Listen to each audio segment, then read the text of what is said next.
kulankan uu shir gudoominayay gudoomiye ku-xigeenka dhinaca amniga ahna kusimaha gudoomiyaha degmada Balcad mudane Muuse Nuur Shucayb isla markaana qayb ay ka ahaayeen gudoomiye ku-xigeenka dhinaca siyaasadda Ismaaciil Barra Nuur xogayaha dawladda hoose ee maamulka degmada Balcad mudane Maxamed Mahdi Faroole gudoomiye ku-xigeenka maamulka iyo maaliyadda Cabdiqani Ismaan Cali gudoomiye ku-xigeenka dhinaca arrimaha bulshada Maxamed Cabdullaahi Yaaqle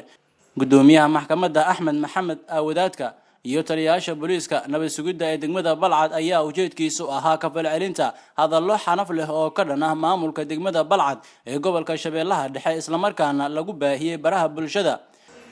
gudoomiye ku-xigeenka maamulka iyo maaliyadda ahna afayeenka maamulka degmada Balcad mudane Cabdiqani Ismaan Cali oo ugu horeyn warbaahinta la hadlay ayaa waxa uu sheegay in Caydiid Maxamed oo muuqaaladiisa baraha bulshada lagu baahiyay isaga oo dhaleecanaya maamulka degmada Balcad ayaa waxa uu sheegay inuusan ahayn gudoomiyaha rugta ganacsiga ee gobolka Shabeellaha Dhexe isla markaana uu ka been abuuray maamulka degmada Balcad waa sida uu hadalka u dhigay gudoomiyaha maamulka iyo maaliyadda isagoo sheegay inaysan jirin kontarool lagu dhibaateeyo gaadiidyada ganacsiga ee u safray Jawhar iyo sidoo kale kuwa ka yimaada Jawhar una socda magaalada Muqdisho kaliyana kontarooladaasi lagu xaqiijiyo amniga hadaan nahay maamulka degmada Balcad anigoo ah gudoomiye ku-xigeenka maamulka iyo maaliyadda degmada Balcad ahna afhayeenka maamulka degmada Balcad waxaan halkaan fariin uga dirayaa ninka baraha bulshada isugu soo magacaabay Caydiid Maxamed dhahaayana gudoomiyaha guddiga ganacsiga ah aan waxba ka jirin beenaaleeya waxaan rabnaa inaan u cadeyno bulshada Soomaaliyeed in maamulka degmada Balcad baraha kontaroolada u yaalo aanan waxba lacag lagu qaadin lagu sugo amniga lagu baara gaadiidka wixii caqabad nabadiid ah laga fiiriyo halkaas lagu difaaca degmada iyo bulshada degmada ku nool wax lacag lagu qaado ma jiraan hadaan nahay maamulka degmada Balcad waxaan laga been abuuray wax ka jira ma jiraan wadada waxa gooyay roob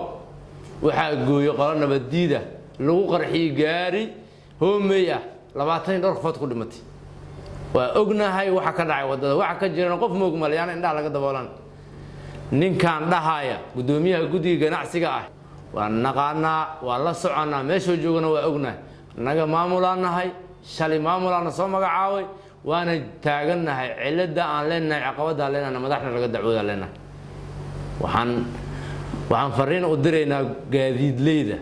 dadka been abuurka wado ee u dhaxeeya gaadiidleyda iyo maamulka degmada Balcad inaysan waxba u tari karin ha u sheegaan caqabadii ku soo gudboonaata wuxuu maamulku wax ka qaban karo ka qabaa wuxuu maamulka ka awood badan maamul naga sareeya jooga wax ka qaban doona waxaan rabaa inaan kala oo bulshada Soomaaliyeed iyo maamulka gobolka Shabeellaha Dhexe u cadeeyo ninka isu magacaabay Caydiid Maxamed ee baraha bulshada ku fidiyo xumaantaas wuxuu kaloo sheegay in dad lagu garaacay meesha waxaan rabnaa bulshada ama Soomaali Maxamed ay gaarida wadato wixii la garaacay filituur lagu garaacay lagu dhaawacay meeshaas ee maamul yeelay baraha kontaroolada lagu yeelay waa in noo cadeeyaa keena degmada Balcad soo dhex joojiya waxaan rabnaa waa been waa kadaa'ib Balcad kontaroolada yaalo waa la ogyahay waqooyi koonfur loo maraa caasimadda u jirta dhowr iyo 20 kilomitir amniga caasimadda degmada taa laga sugaa gobolka aan u nahay مسؤول كنا جاه ولسه يا حالات دقيقة بعد كجرت النجا براها كنترول ماشي نقول يالان ما أهم مدة كل لغو قراعه لعقنا لغو قاض كنترول لعق لغو قاض واجريا قبل كشباب دحان أوك دمانتيس تيري شباب لنا أوك كنترول وين يالو أو لعق لغو قاض لكن ما أهم لعق بعده لعق عن شورا واي gudoomiye ku-xigeenka dhinaca siyaasadda degmada Balcad Ismaaciil Barra Nuur oo ka hadlayay kulankan ayaa sidoo kale waxa uu sheegay in Caydiid Maxamed oo baraha bulshada ku sheegay inuu yahay gudoomiyaha rugta ganacsiga gobolka Shabeellaha Dhexe ayaa waxa uu ugu baaqay gudoomiyaha in sida ugu dhaqsiyaha badan uu raali gelin ka bixiyo hadalkan wareegaya baraha bulshada ee looga been abuuray maamulka degmada Balcad waxaana sidoo kale gudoomiye Ismaaciil Barra Nuur sheegay in haddii uusan ka fiirsan hadalladaasi ay saameynayso sumcadiisa iyo sharaftiisa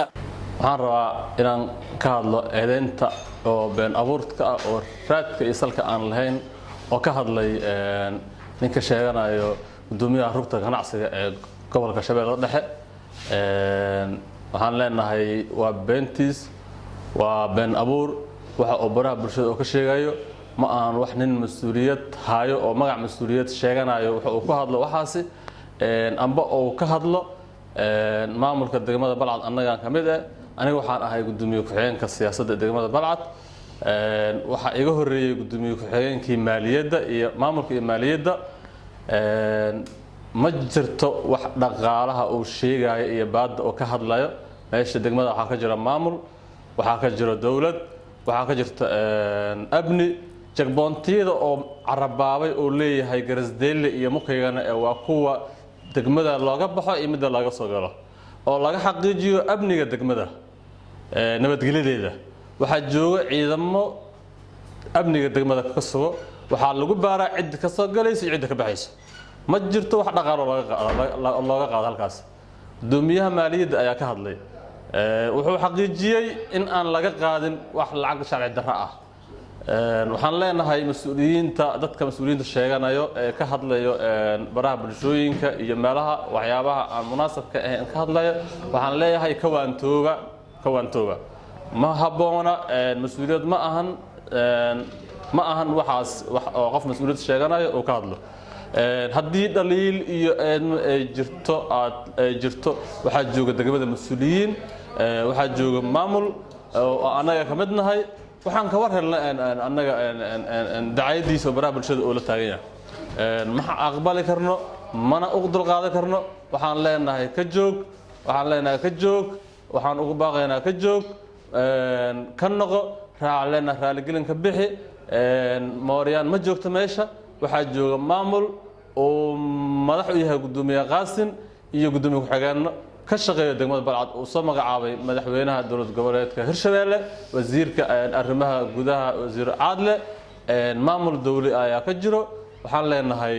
waad u gaftay waxaad tiri waa mooryaan meesha joogto waxaan leenahay raaligelin ka bixi sida ugu dhaqsiyaha badan leh ilaali sumcadaada iyo sharafkaada iyo magacaada shirkan jaraa'id ee ay isugu yimaadeen maamulka degmada Balcad ee gobolka Shabeellaha Dhexe ayaa ku soo aadaya xilli shalay ilaa iyo xalay baraha bulshada lagu baahinayay hadallo xanaf leh oo ka dhan ah maamulka degmada Balcad ayaa waxa uu maamulka sheegay isla markaana ku tilmaamay inay yihiin hadalladaasi kuwa laga been abuuray mas'uuliyiinta degmada Balcad isla markaana aysan jirin ganacsato lagu dhibay lacago baad ah iyo sidoo kale gaadiidleyda la jirdilay